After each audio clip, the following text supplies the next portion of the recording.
The ability to survive without a head varies wildly across the animal kingdom, from mere seconds in humans to theoretical immortality in creatures that can regrow their entire bodies.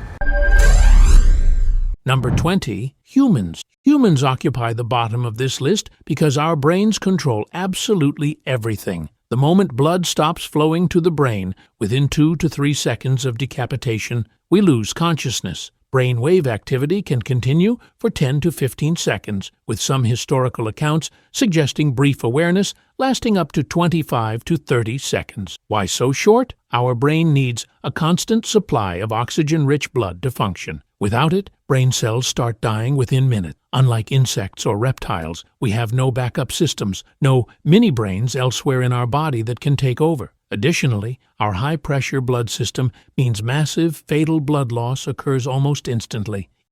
Number 19. Rats.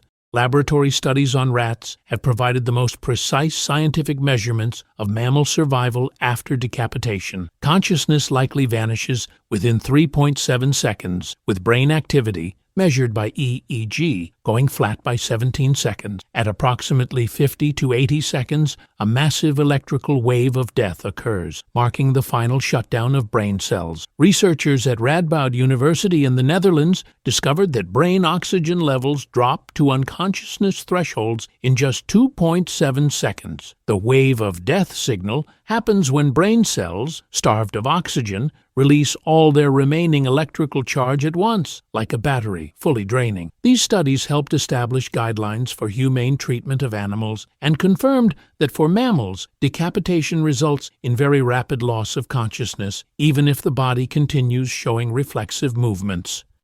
Number 18. Pigeons and typical birds.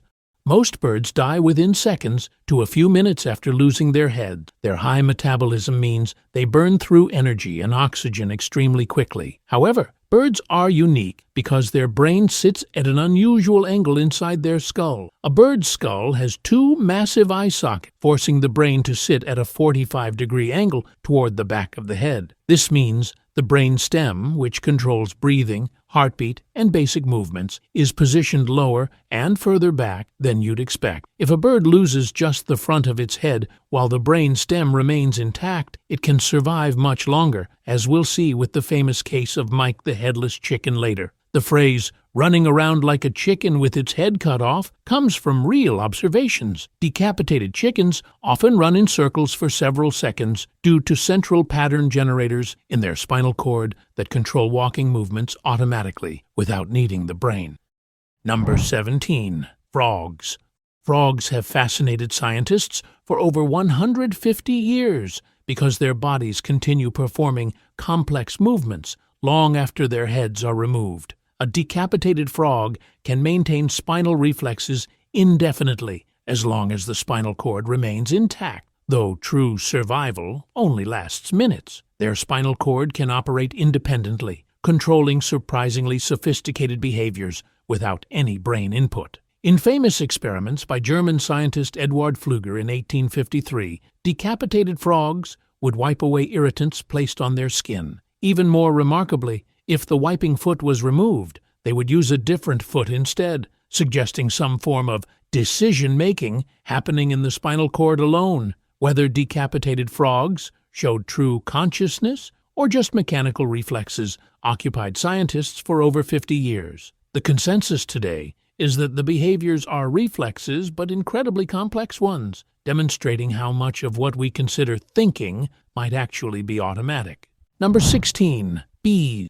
Bees can survive and remain reactive for 3 or more hours after losing their heads. During this time, they can still crawl around, rub their legs together in grooming motions, and react when touched. Like all insects, bees breathe through tiny holes called spiracles on the sides of their body, not through their mouth or nose. This means losing their head doesn't affect their ability to get oxygen. Their blood, called hemolymph, also doesn't carry oxygen the way ours does, and it flows at very low pressure. so they don't bleed out from the wound. Bees have clusters of nerve cells called ganglia in each body segment that act like mini-brain, controlling local functions independently. The head contains the main brain, but it's more like a supervisor than an absolute controller. Basic functions continue without it.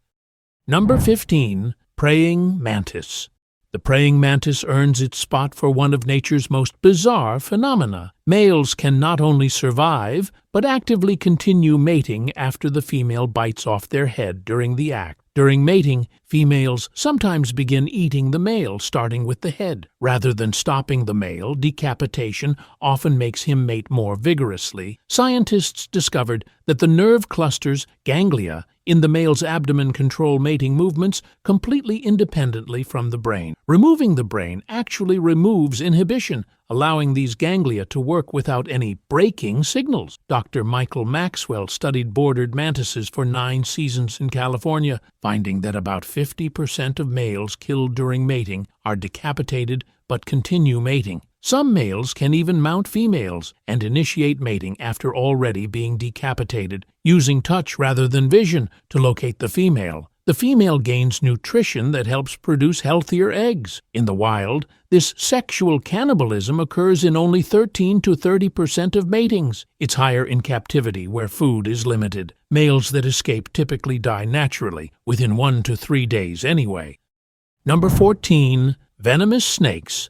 Venomous snakeheads remain fully capable of biting and delivering venom for up to 90 minutes after decapitation, and the bodies can continue moving for several hours. Snakes are cold-blooded, meaning their cells need far less oxygen to function. Their nerve tissue is incredibly tough and can keep working at very low blood pressure and oxygen levels. The bite reflex is also pre-programmed and doesn't require any brain input. It's hardwired into the snake's biology. In 2018, a Texas man named Jeremy Sutcliffe decapitated a western diamondback rattlesnake with a shovel. Several minutes later, when reaching to dispose of the severed head, it bit him, delivering such a massive venom dose that he required 26 doses of antivenom, far more than typical snake bites. In 2014, a Chinese chef died after being bitten by a cobra head 20 minutes after he'd cut it off while preparing soup. Snake experts treat even dead venomous snakes,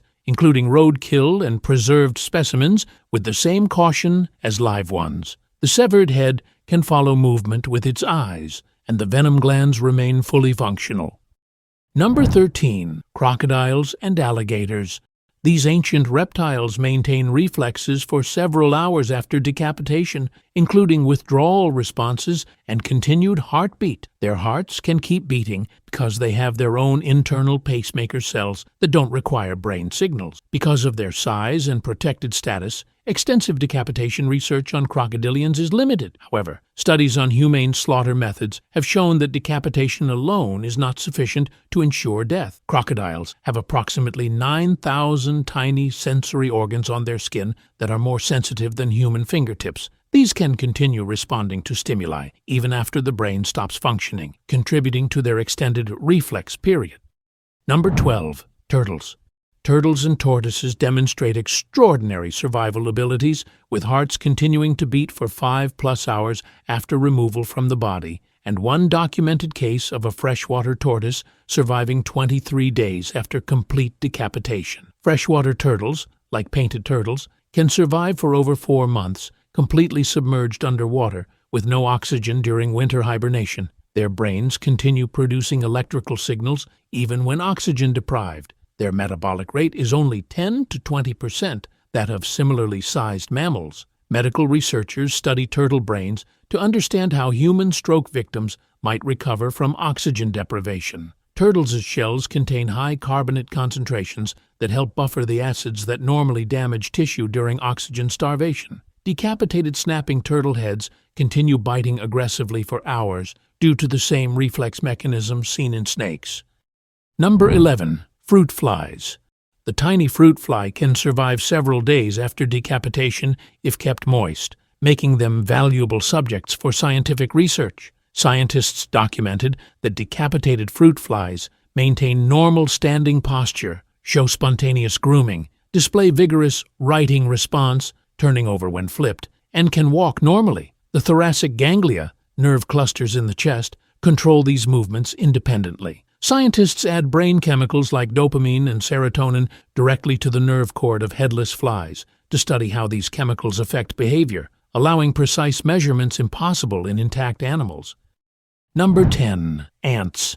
Ants can survive hours to days after decapitation, with one historical record documenting an ant that lived 41 days under optimal conditions. Researcher Adele Fieldy documented a decapitated ant that walked about in the cell until 2 days before her death and showed evidence of life by twitching of the legs when touched. Nature has an even more disturbing version of headless ants. Phorid flies, over 4,400 species, specialize in decapitating ants. Female flies lay eggs inside ant bodies, and the maggots migrate to the ant's head to consume the brain. The brainless ant stumbles around in a daze for weeks, until enzymes from the maggots dissolve the head-body connection and the head falls off. Texas A&M University studies these decapitating flies for fire ant control. Like other insects, ants breathe through spiracles and have ganglia throughout their body. They can hold their breath for hours or even days by closing their spiracles. Number 9. Cockroaches.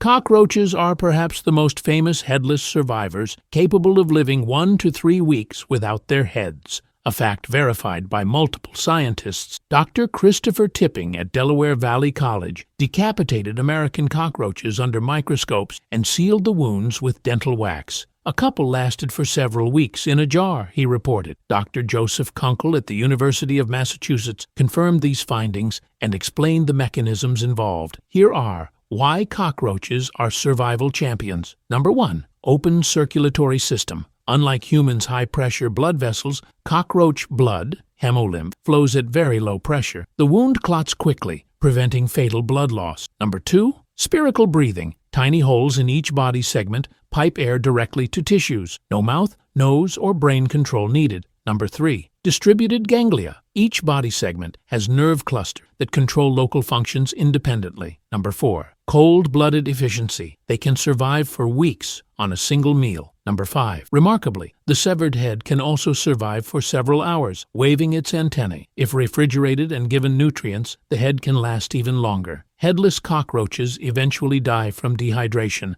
They can't drink without a mouth, not from the decapitation itself. Number 8. Earthworm. The common belief that cutting an earthworm in half creates 2 worms is mostly a myth, but the reality is still remarkable. The head end can survive and regenerate a new tail, potentially living a normal lifespan. The tail end survives for days to weeks, but cannot regenerate a head, and eventually dies. Unlike planarian flatworms, earthworms have vital organs, brain, 5 heart-like structures, and reproductive organs concentrated in their front segments. If you cut behind these organs, the front half survives and regenerates. If you cut in front of them, the worm dies. Sometimes the tail end attempts to grow a new tail instead of a head, creating a doomed 2-tailed worm that cannot eat. Some earthworm relatives called white worms reproduce exclusively by fragmenting, spontaneously splitting into 5 to 10 pieces, each of which grows into a complete new worm. Number 7. Chickens with intact brain stem.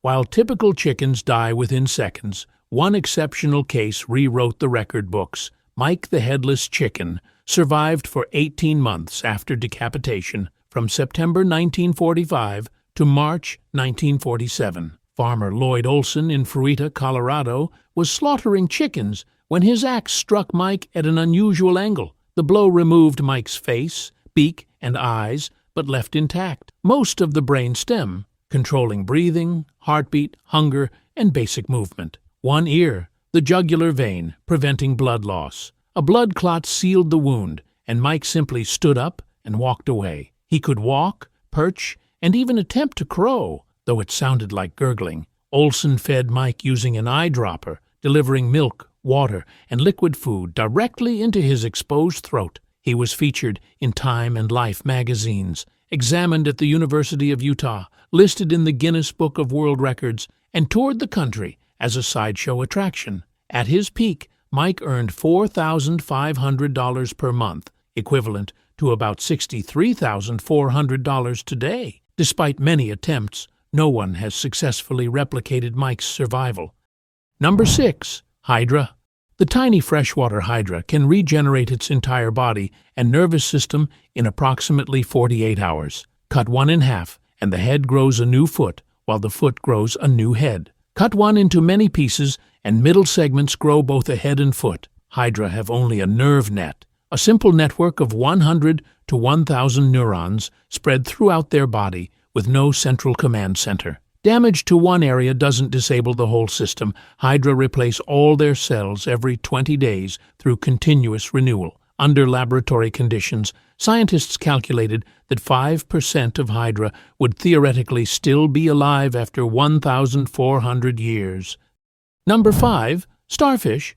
Most starfish can regenerate lost arms if the central disc is mostly intact, but some species, particularly Lynchia, blue starfish, can regenerate an entire new body from a single detached arm. The process takes approximately 10 months. Each starfish arm contains copies of vital organs, digestive, reproductive, and nervous systems. They have no centralized brain, just a complex distributed nervous system. Each arm even has its own light-sensing eye spots and movement-controlling tube feet. A detached arm survives on stored nutrients until it can regenerate a disc and mouth. Historically, fishermen trying to kill invasive starfish would chop them up and throw the pieces back in the ocean, accidentally doubling the population instead of reducing it. Regenerating starfish are called comets because they look like shooting stars, one long original arm with tiny new arms growing from it.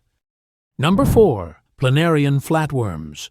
Planarian flatworms are regeneration superstars, capable of growing a complete new head, including brain, eyes, and all sensory structures in approximately 14 days. If cut in half, both pieces become complete worms. Planarian bodies are 20% stem cells, called neoblasts, capable of becoming any cell type. These cells constantly patrol the body, ready to repair any damage. Position control genes in their muscle tissue act like a GPS system, telling cells where to go and what to become. Planarians can regenerate from pieces as small as 1/279th of the original worm. If you split a planarian's head down the middle, it can grow into a two-headed worm. Number 3. Sea slugs. Japanese scientists in 2021 documented what they called the most extreme form of autonomy and regeneration in nature. Sea slugs, whose heads survive after self-decapitation and regenerate entire new bodies, including the heart, in approximately 20 days. Researcher Sayaka Mito at Nara Women's University accidentally discovered this when she spotted a detached sea slug head circling its own body. The head began feeding on algae within hours of separation. By day 7, a new heart was visible and beating. By day 20, the slug had a complete new body. These sea slugs practice kleptoplasty. They steal chloroplasts, the photosynthesis machinery, from algae they eat and can generate energy from sunlight like plants. This provides enough energy for the head to survive and regenerate without a body. The discarded body, with heart, digestive system, and all organs, survives for days to months without the head but never regenerate. Only young slugs can complete this process. Older slugs die within about 10 days. Scientists believe self-decapitation might be a way to remove internal parasites that hijack their reproductive systems. Number 2. Sea squirts. Sea squirts, tunicates, might look like simple blobs attached to rocks, but they're actually our closest invertebrate relatives, and they can regenerate their entire bodies when cut into 3 pieces, with each fragment becoming a complete new animal within days to weeks. Brain, heart, digestive system, and both siphons, the openings that pump water through their bodies. Sea squirts share 77% of human genes. If they can regenerate complete bodies, studying their mechanisms could eventually lead to breakthroughs in human organ regeneration. Number 1. Jellyfish. Jellyfish claim the top spot for a philosophical reason. They have no brain at all, so they cannot technically survive without a head. They simply continue functioning regardless of what parts they lose. Instead of a central brain, jellyfish have a nerve net, a distributed network of neurons spread throughout their body like a web. They also have two separate nerve rings. One controls swimming movements, the other controls feeding and defense. If a sea turtle bites off part of a jellyfish, it keeps functioning. It just operates with fewer servers, as one researcher described it. Despite having no brain, box jellyfish were recently proven capable of learning. Mike the Headless Chicken remains the most extraordinary vertebrate case, surviving 18 months through a 1-in-a-million combination of precise axe placement and biology. If you enjoyed this video, you'll probably like these ones as well. And don't forget to like and subscribe.